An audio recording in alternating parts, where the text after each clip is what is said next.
অন্যান্য দিনের ভিডিওতে মাটি দিয়ে কোনো না কোনো কিছু তৈরি করে দেখাই, কিন্তু আজকের ভিডিওতে আমার তৈরি এই মাটির ছোট্ট কড়াইটিতে রান্না করে দেখাবো। আর আমার সামনে যে ছোট্ট উনুনটি দেখছো সেটা তৈরি করে দিয়েছে আমার শাশুড়ি মা। মাটি দিয়ে বানানো কড়াইটা তো সুন্দরভাবে পুড়িয়ে নিয়েছি, তারপর এখানে একবার জল দিয়ে ধুয়ে নিলাম, তারপর এখানে উনুনে আগুন দিয়ে দেখো সবজিগুলো কেটে নিচ্ছি। আসলে আজ তৈরি করব খিচুড়ি।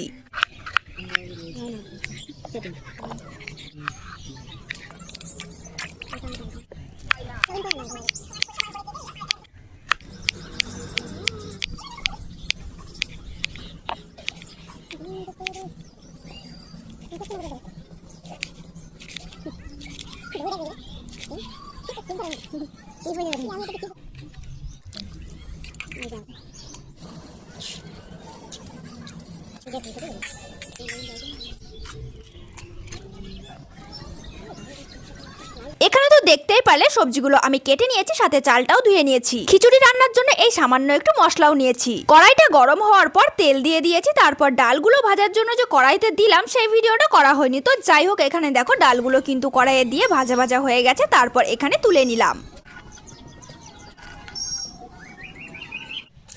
এবার এই তেলের ভেতরই আলু দিয়ে একটু ভাজা ভাজা করে নেব।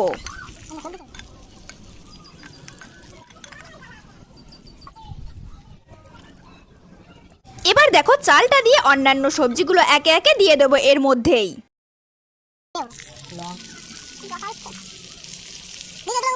এবার এর মধ্যে একটু আগে ভেজে নেওয়া আলু এবং ডালটাও দিয়ে দিলাম, তারপরে নুন হলুদ দিয়ে দিলাম পরিমাণ মতন, এরপর এতে জল দিয়ে দেবো।